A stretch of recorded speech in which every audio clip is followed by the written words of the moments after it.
오늘 저는 여러분과 함께 칼뱅의 5대 교리 중 하나이고 개혁주의, 칼빈주의 신학의 두 번째 핵심 교리인 무조건적 선택에 대하여 말씀을 전하겠습니다. 본문 말씀은 에베소서 1장 4절에서 5절까지입니다. 제가 읽어드리겠습니다. 곧 창세전에 그리스도 안에서 우리를 택하사 우리로 사랑 안에서 그 앞에 거룩하고 흠이 없게 하시려고 그 기쁘신 뜻대로 우리를 예정하사 예수 그리스도로 말미암아 자기의 아들들이 되게 하셨으니 아멘. 사랑하는 성도 여러분, 오늘 우리가 함께 묵상할 교리는 무조건적 선택입니다. 이 교리는 가장 오해받는 교리이고 이 교리를 들으면 많은 사람들이 즉시 불편함을 느낍니다. 하나님이 미리 사람을 골라 놓으셨다고? 그럼 노력은 무슨 의미가 있나? 하나님이 불공평하신 것 아닌가? 그래서 어떤 사람들은 말합니다. 그건 너무 극단적인 신학이야. 그러나 성경은 이 교리를 숨기지 않습니다. 오히려 구원의 핵심 진리로 분명히 선포합니다. 무조건적 선택은 차가운 운명론이 아니라 하나님의 사랑이 얼마나 깊은지를 보여주는 교리입니다. 무조건적 선택이란 하나님께서 인간의 행위, 믿음, 공로, 가능성을 미리 보시고 선택하신 것이 아니라 오직 하나님의 주권적 뜻과 은혜에 따라 구원받을 자를 택하셨다는 교리입니다. 여기서 핵심 단어는 무조건적입니다. 더 착해서가 아니라, 더 믿음이 좋아서가 아니라, 더 가능성이 있어서도 아닙니다. 본문은 이렇게 말합니다.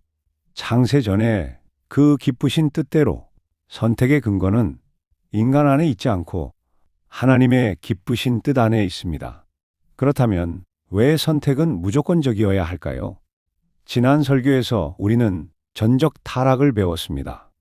인간은 하나님을 찾지 않는다. 스스로 믿음을 만들어낼 수 없다.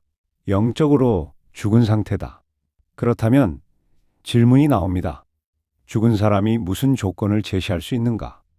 만약 하나님이 믿을 자를 미리 보시고 선택하셨다면 그 믿음은 어디서 나온 것입니까?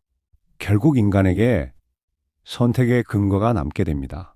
그러나 성경은 말합니다.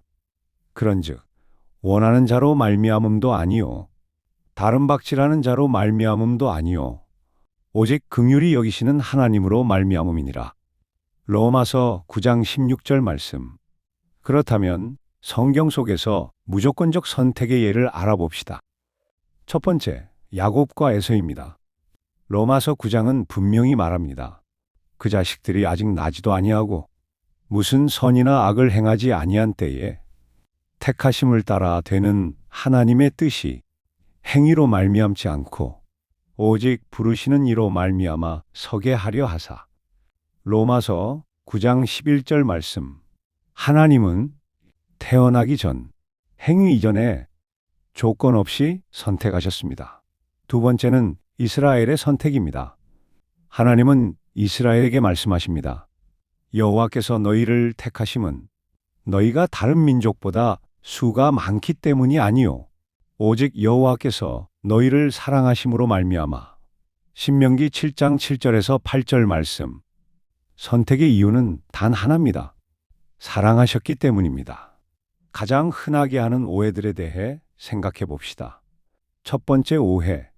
하나님은 불공평하신가? 바울은 이 질문을 예상하고 이렇게 말합니다. 그러면 우리가 무슨 말을 하리요? 하나님께 불의가 있느냐?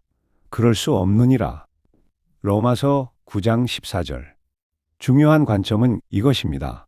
하나님이 아무도 구원하지 않으셔도 하나님은 의로우십니다. 하나님이 일부만을 구원하신다면 그것은 은혜입니다. 은혜는 권리가 아니라 선물입니다. 두 번째 오해. 전도와 순종은 무의미한가? 아닙니다. 선택은 결과를 보장하지만 수단을 제거하지 않습니다. 하나님은 택하신 자를 말씀과 전도를 통해 부르십니다. 바울은 말합니다. 그러므로 내가 택하신 자들을 위하여 모든 것을 참음은 그들도 그리스도 예수 안에 있는 구원을 얻게 하려 함이라. 디모데후서 2장 10절 말씀. 무조건적 선택이 주는 위로와 자유는 이것입니다. 첫 번째, 구원의 확신입니다.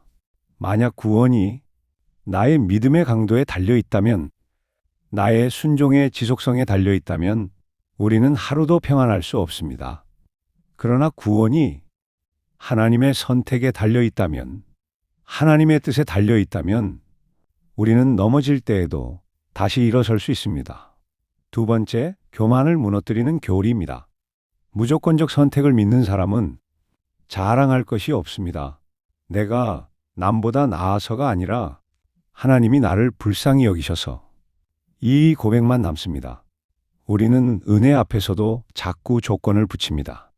이 정도는 해야 하나님이 사랑하시지, 이만큼은 헌신해야 선택받은 사람이지. 그러나 그것은 은혜를 다시 거래로 바꾸는 태도입니다.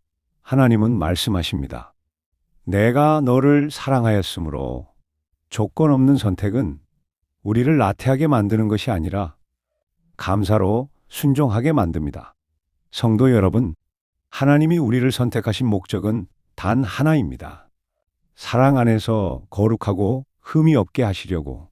선택받는 것은 특권이 아니라 책임이며 면제가 아니라 소명입니다. 그러나 그 모든 시작은 이것입니다. 내가 너를 먼저 택했다. 이 은혜 앞에서 우리는 두려움이 아니라 감사로 순종하며 살아갑니다. 제가 기도하고 마치겠습니다. 조건 없는 사랑으로 우리를 택하신 하나님, 우리의 행위가 아니라 주님의 뜻으로 구원을 주셨음을 믿고 감사합니다. 이 은혜에 합당한 삶으로 겸손히 순종하게 하소서. 예수 그리스도의 이름으로 기도합니다. 아멘.